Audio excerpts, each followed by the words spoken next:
નમસ્કાર મિત્રો, ગોરંજાની ફરી વખત હાજર છું. હવે છેલ્લા લેક્ચરમાં આપણે કાળ સંપૂર્ણ પૂરા કર્યા છે. તો હવે એ કાળને લઈને આજે આપણે નવો ટોપિક શરૂ કરવાનો છે અને એ છે ડાયરેક્ટ ઇનડાયરેક્ટ. આપણે સૌને ખ્યાલ છે મિત્રો કે સ્વાભાવિક રીતે ડાયરેક્ટ ઇનડાયરેક્ટ આપણે અંતમાં લેતા હોઈએ છીએ, પણ સમયની પાબંદીને હિસાબે આપણે જે મહત્વપૂર્ણ ટોપિક છે ડાયરેક્ટ ઇનડાયરેક્ટ એ આપણે મધ્યસ્થ સત્રમાં એટલે કે વચ્ચે જ આપણે લઈ લઈએ છીએ.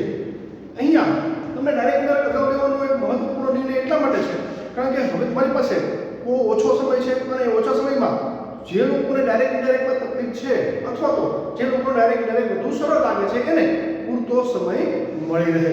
તો મિત્રો આજે હવે પછીના લેક્ચરમાં આપણે ડાયરેક્ટ ઇનડાયરેક્ટ પૂર્ણ કરશું.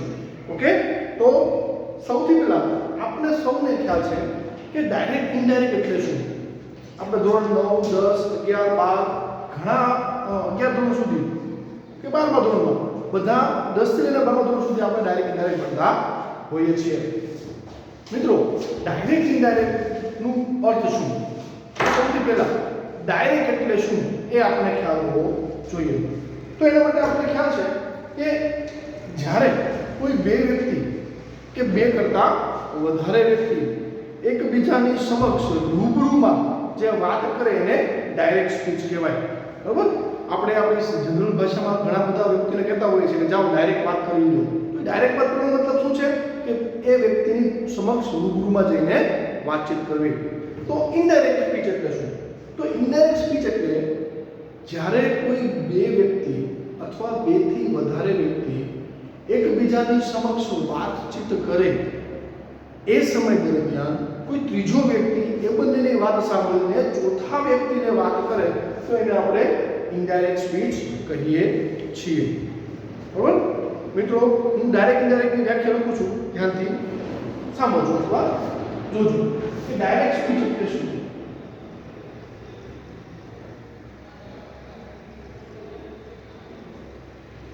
જ્યારે બે કે બે થી વધારે વ્યક્તિ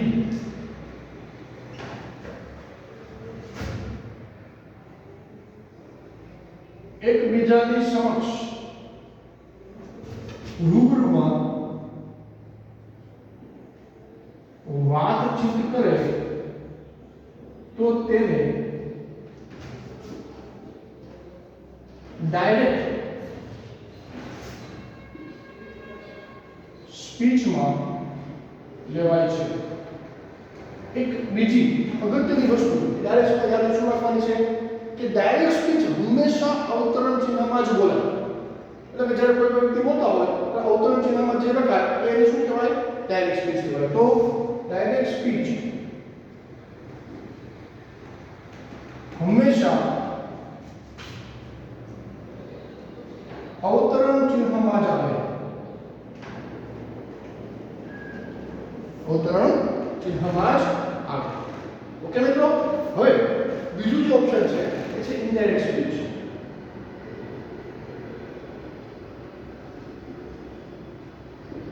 તો જ્યારે બે કે બે થી વધારે વ્યક્તિ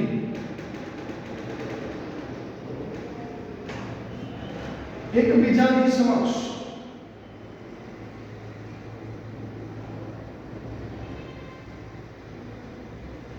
રૂબરૂમાં વાતચીત કરે ત્યારે ત્રીજો વ્યક્તિ તેની વાત કોઈ ચોથા વ્યક્તિને કરે તો તેને ઇનડાયરેક્ટ સ્પીચ કહેવાય. શું કહેવાય? ઇનડાયરેક્ટ સ્પીચ કહેવાય. તો મિત્રો આ જનરલ પરિભાષા છે, વ્યાખ્યા છે ડાયરેક્ટ ઇનડાયરેક્ટ, જેને આપણે કહીશું પ્રત્યક્ષ અને પરોક્ષ. હવે ડાયરેક્ટ ઇનડાયરેક્ટને શરૂ કરતા પહેલા ડાયરેક્ટ ઇનડાયરેક્ટમાં આવતા સૌથી વધારે મહત્વના 4 બાબતો તમારે સમજવી પડે. કારણ કે ડાયરેક્ટ ઇનડાયરેક્ટ છે એ 4 બાબતો એના 4 પાયા બરાબર છે. એ ખૂબ જ અગત્યના છે અને એ ક્યાં ક્યાં છે તો સૌથી પહેલા અગત્યની બાબતો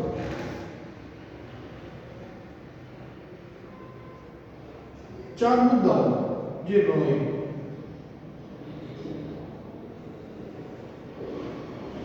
પહેલું છે બોલનાર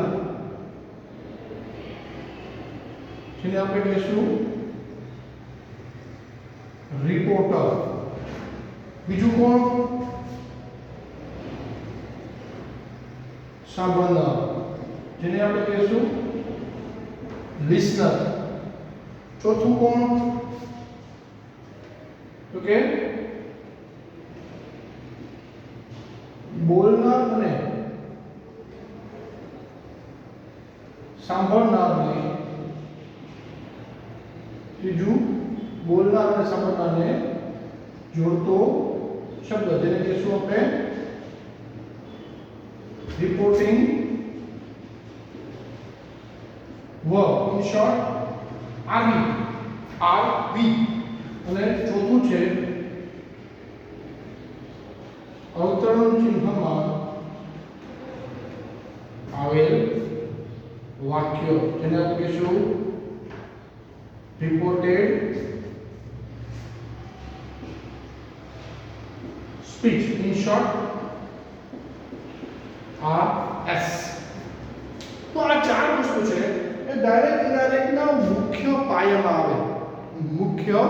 પાયામાં આવે કે આ ચાર વસ્તુને ખબર પડી જાય તો પછી બીજો સ્ટેપ ડાયરેક્ટ ઇનડાયરેક્ટમાં બહુ અઘરો લાગતો નથી મિત્રો એક ખાસ વસ્તુ યાદ રાખજો કે ડાયરેક્ટ ઇનડાયરેક્ટમાં જેટલા નિયમો છે ટોટલ 8 નિયમો છે એના પેટા ઘણા બધા નિયમો છે દરેક નિયમ બીજા નિયમને જોડે છે એટલે કે તમને જો પહેલો નિયમ આવડે છે તો જ બીજો નિયમ આવડે પહેલો બીજો આવડે તો જ ત્રીજો આવે અને જ્યારે આપણે પરીક્ષામાં એપ્લાય કરવાનું થાય ત્યારે 8 નિયમોનો સમૂહ આપણે એમાં ઉપયોગ કરવાનો થાય છે તો મિત્રો ખાસ યાદ રાખજો પહેલેથી લઈને અંત સુધી દરેક નિયમ તમને યાદ હોવો જોઈએ અને પરફેક્ટ તમને આવડતો હોવો જોઈએ ઓકે હવે આપણી જે ચાર વસ્તુ છે ફરી વખત કહું છું જે મુખ્ય પાયા બરાબર છે પેલું કોણ તો કે બોલનાર એટલે કે રિપોર્ટર બીજું સાંભળનાર એટલે કે લિસનર ત્રીજું તો કે બોલનાર અને સાંભળનારને જોડતો શબ્દ એટલે કે રિપોર્ટિંગ વર્બ અને ચોથું છે એ અવતરણ ચિહ્નમાં જે સંપૂર્ણ વાક્ય આવે એટલે કે રિપોર્ટેડ સ્પીચ બરાબર આને આપણે એક ઉદાહરણથી જોઈએ કે આ ક્યાં ક્યાં આવી શકે છે તો કે દાખલા તરીકે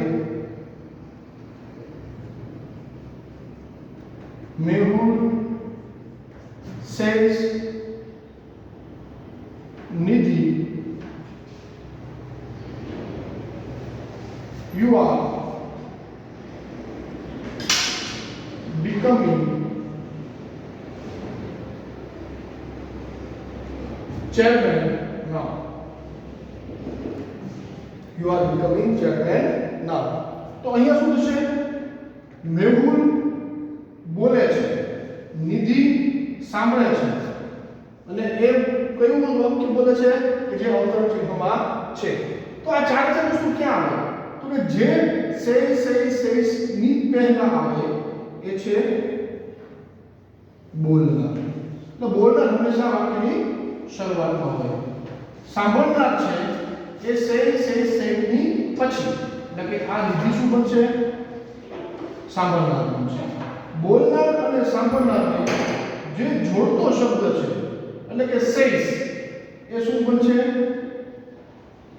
રિપોર્ટિંગ વર્બ એટલે કે આરવી અને જે અવતરણ ચિહ્નમાં સંપૂર્ણ વાક્ય છે એને શું કહેશું રિપોર્ટેડ સ્પીચ એટલે કે RS તો મિત્રો હજી ફરી વખત બોલું છું ફરી વખત ધ્યાનથી સાંભળજો બોલનાર સાંભળનાર જોડતો શબ્દ અવતરણ ચિહ્નનું વાક્ય બોલનાર હંમેશા વાક્યની શરૂઆતમાં સેસ પહેલા સાંભળનાર એના પછી બોલનાર અને સાંભળનાર જોડતો શબ્દ એટલે કે રિપોર્ટેડ વર્બ બહુ મહત્વનું છે મિત્રો બીજું જેમાં આપણે ફેરફાર કરવાનો છે એટલે કે જે સંપૂર્ણ વાક્ય છે એ છે રિપોર્ટેડ સ્પીચ મિત્રો એક બીજી વાત કે ડાયરેક્ટ ઇન્ડાયરેક્ટ શરૂ કરતા પહેલા હું તમને એક વસ્તુ બહુ મહત્વની સમજાવવા માંગુ છું અને એ શું છે ડાયરેક્ટ ઇન્ડાયરેક્ટમાં હંમેશા કાળમાં ફેરફાર થતો રહે છે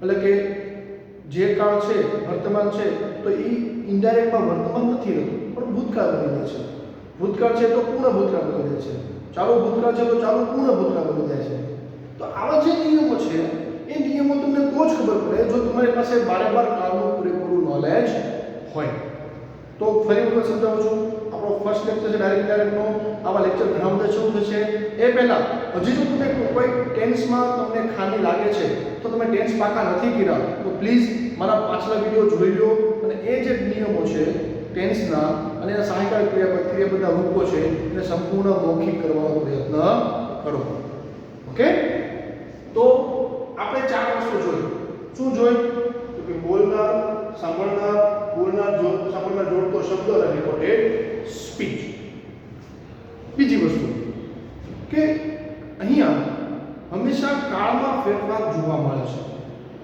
કાળમાં ફેરફાર જોવા મળે છે પણ આપણો એક પહેલો નિયમ એવો છે કે જેમાં કાળનો ફેરફાર થતો નથી તો આપણો જે 8 નિયમો છે એમાંનો પહેલો નિયમ અત્યારે લેશું આપણે બરોબર તો એ નિયમ કયો છે કાળમાં ફેરફાર ક્યારે ન થાય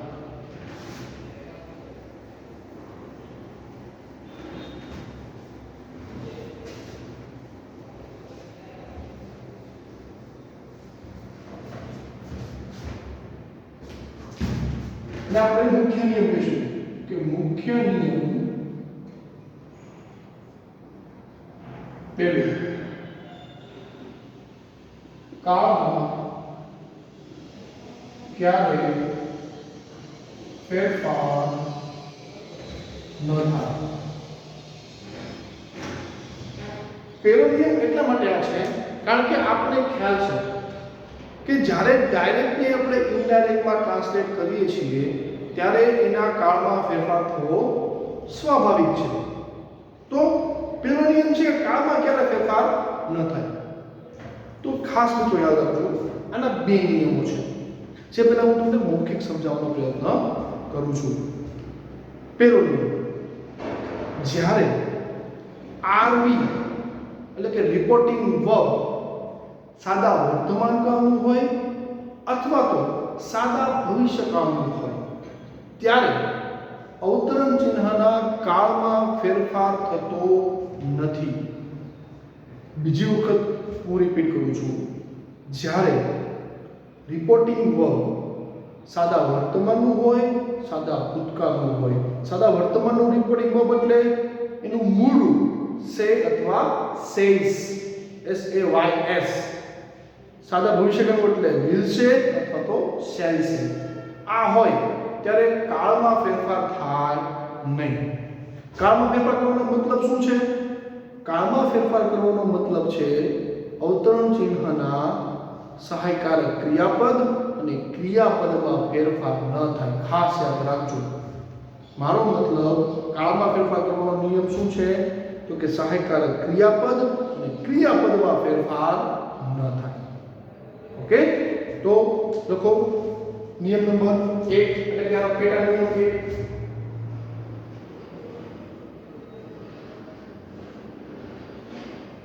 જ્યારે વાક્યમાં રિપોર્ટિંગ વર્બ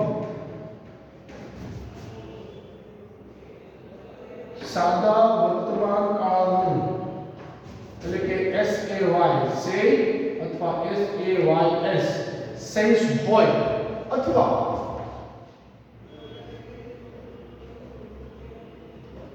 સાદા ભવિષ્યકાળનું એટલે શેલ સે અથવા વિલ સે હોય ત્યારે અવતરણ ચિહ્નના વાક્યમાં કાળ ફરતો નથી માત્ર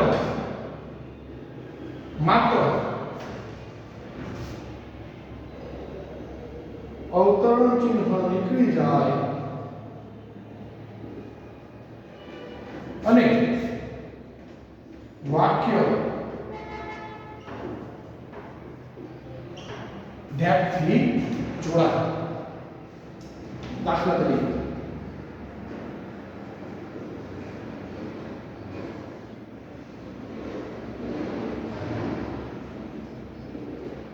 Mohan says he is asking one more questions. He is asking one more questions. બીજું ઉદાહરણ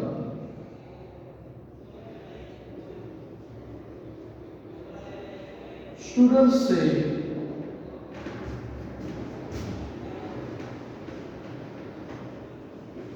they were helping them. They were helping teacher. ત્રીજું ઉદાહરણ Sujata will say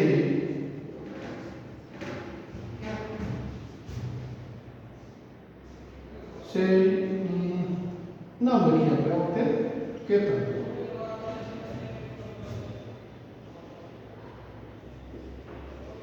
She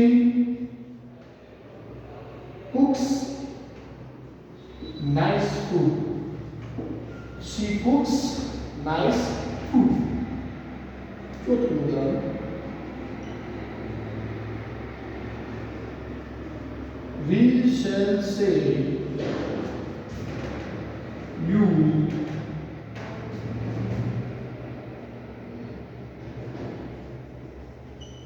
Ketan will come at home.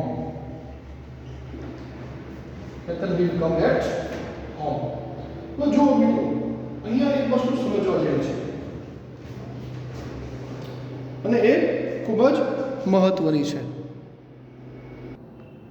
અને એ વાત મહત્વની શું છે કે અહીંયા કાળમાં ફેરફાર ન કરવાનો મારો મતલબ શું હતો કે કાળના સહાયકારક ક્રિયાપદ અને ક્રિયાપદોમાં કોઈ ફેરફાર નથી કરવાનો. આ યાદ રાખજો. કાળના સહાયકારક ક્રિયાપદ અને ક્રિયાપદમાં ફેરફાર નથી કરવાનો. જેવું આપણે આગળ ભણશું એ સમય તમને ખ્યાલ આવી જશે કે બાકીના સર્વનામ અન્ય શબ્દોમાં ફેરફાર જોવા મળે છે. બરાબર? તો આપણો નિયમ શું હતો કે જ્યારે આરવી સેઝ સે વિલ સે કે શેલ સે છે શેલ વિલ સે કે શેલ સે છે ત્યારે કાળમાં ફેરફાર થતો નથી. માત્ર અવતરણ ચિહ્ન નીકળી જાય વચ્ચે વાક્ય ધ્યાનથી જોડાય અને વાક્ય પૂરું થાય. તો અહીંયા શું બનશે ઇનડાયરેક્ટમાં Mohan says that he is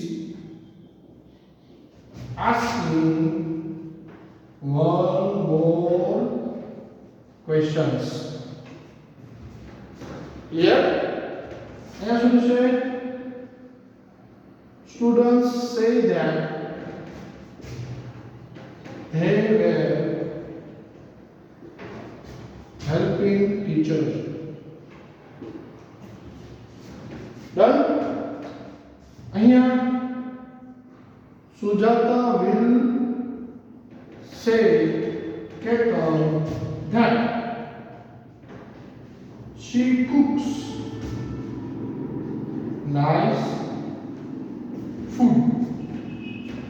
અહીંયા શું હશે we shall say you that Ketan will come at home.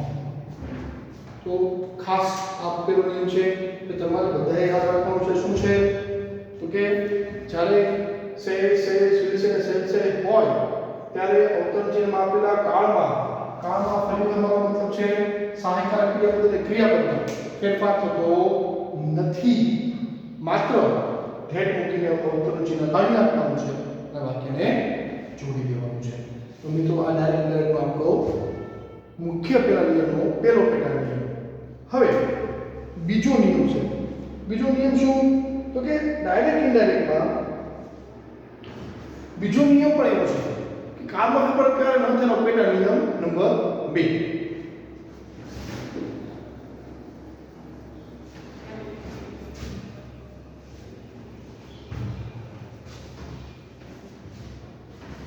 પેટા નિયમ નંબર 2.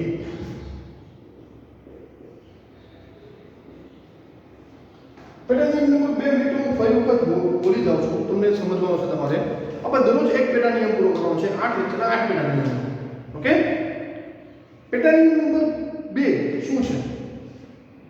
પેટા નિયમ નંબર 2 એવો છે કે જ્યારે અવતરણ ચિહ્નમાં આપેલું વાક્ય સનાતન સત્ય, વૈજ્ઞાનિક સિદ્ધાંત કે કહેવત છે. ફરી વખત રિપીટ કરું છું.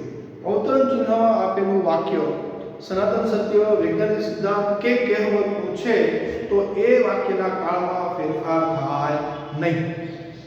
એ સમયે આરવી એટલે કે રિપોર્ટિંગ વર્બ ભૂતકાળનું હોય તોય ભલે, ભવિષ્યનું હોય તોય ભલે, અને વર્તમાનનું હોય તોય પણ ભલે, કાળમાં ફેરફાર કરવાનો નથી. ઓકે. તો એને લખીએ આપણે કે જ્યારે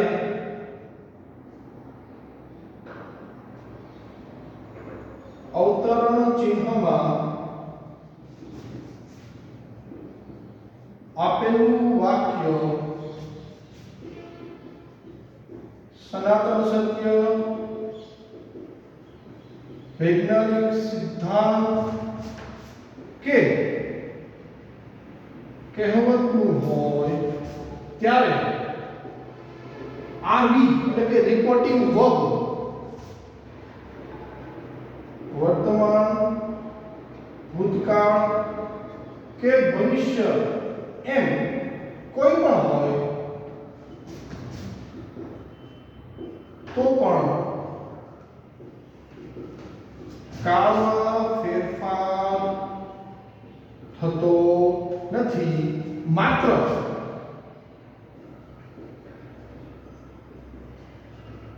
અવતરણ ચિહ્ન કાઢીને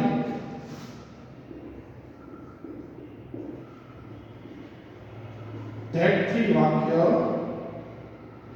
મુકાય. દાખલા તરીકે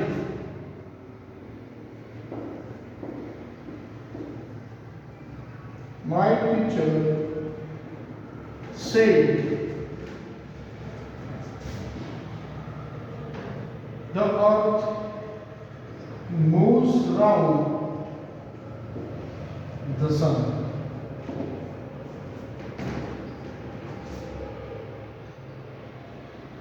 Moves round the sun. My father says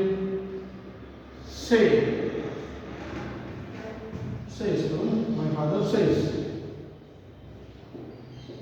God always help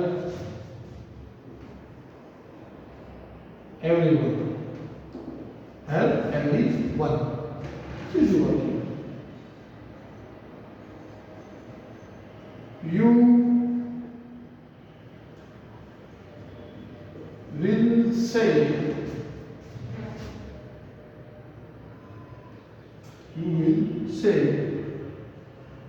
or will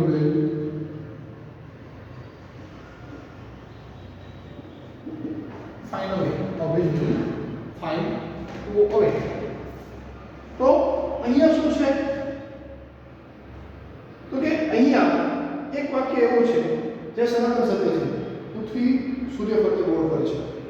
બીજું વાક્ય એવું છે જે શું છે તો કે સનાતન સત્ય લ્યો, આ વૈજ્ઞાનિક સિદ્ધાંત સનાતન સત્ય કોઈ પણ લઈ લો કે ભગવાન હંમેશા બધાની મદદ કરે છે. ત્રીજું શું છે તો કહેવાય છે ઓબ્લિગેફાઈડ હોય, બનવું હોય તો માગે જ હોય. તો આવા જે હોય સનાતન સત્ય વૈજ્ઞાનિક સિદ્ધાંત કહેવાય એ સમયે RV X Y Z doesn't matter, કોઈ ફેર પડતો નથી. સ્વાભાવિક છે આપણે શેષ શું કાળમાં નથી કરતા, પણ આરવી ભૂતકાળનું હોય તો પણ આના કાળમાં ફેરફાર થાય નહીં. માત્ર જેટલું વાક્ય જોડવાનું અવતરજન કાઢી નાખવું. તો શું થશે? My teacher said that the earth moves round the sun. અહીંયા શું થશે? My father says that God always help everyone. અને ચોથું ત્રીજું you will say that or will fine. Okay. તો મિત્રો આ છે આપણે ડાયરેક્ટ ઇનડાયરેક્ટના મુખ્ય બે નિયમ, એટલે કે પેટા નિયમ. મુખ્ય નિયમ એકના પેટા બે નિયમો. કે મુખ્ય નિયમ પેટા નિયમ એક શું છે રિપીટ કરું છું, કાળમાં ફેરફાર ક્યારે ન થાય. હું થોડું રેપિડ ફાયરમાં બોલું છું. કાળમાં ફેરફાર ક્યારે ન થાય કે એક જ્યારે આરવી સેસ વિલ સેલ છે હોય ત્યારે કાળમાં ફેરફાર કરવાનો નથી. અને બીજું અવતરણ ચિહ્નમાં સનાતન સત્ય વૈજ્ઞાનિક સિદ્ધાંત કહેવત છે ત્યારે પણ કાળમાં ફેરફાર કરવાનો નથી. ખાસ મિત્રો યાદ રાખજો કે જ્યારે સનાતન સત્ય વૈજ્ઞાનિક સિદ્ધાંત કહેવત હોય ત્યારે આરવી કોઈ પણ હોય કશો ફેર પડતો નથી, કેમ કે એ વસ્તુ ત્યારે ફરતી નથી. બાકી સેલ છે અને વિલ છે હોય તો અન્ય વાક્યોમાં કાળમાં ફેરફાર થાય નહીં. તો મિત્રો આ છે આપણા ડાયરેક્ટ ઇનડાયરેક્ટનો પહેલો મુખ્ય નિયમ અને પેટા બે નિયમ. બાકીના મુખ્ય નિયમ બીજો આવતીકાલે આપણે ફરી વખત ભણશું. પણ એ પહેલાં મારી સૌને રિક્વેસ્ટ છે કે મુખ્ય નિયમ 2 માં કાળમાં ફેરફાર કરતાં શીખવાનું થાય માટે તમારે કાળમાં થતો ફેરફાર શીખતા પહેલાં કાળ સંપૂર્ણ મોઢે રાખવાના છે, કાળ સંપૂર્ણ યાદ રાખવાના છે. જો આ તમે યાદ રાખશો, કાળને તમે યાદ સંપૂર્ણ રાખશો તો આવતીકાલના મુખ્ય નિયમ 2 માં કાળમાં ફેરફારનો નિયમ છે એમાં તમને કશું તકલીફ પડશે નહીં. ત્યાં સુધી હેવ અ નાઇસ ડે. નમસ્કાર. બીજા લેક્ચરમાં આપણે મળશું. આવજો.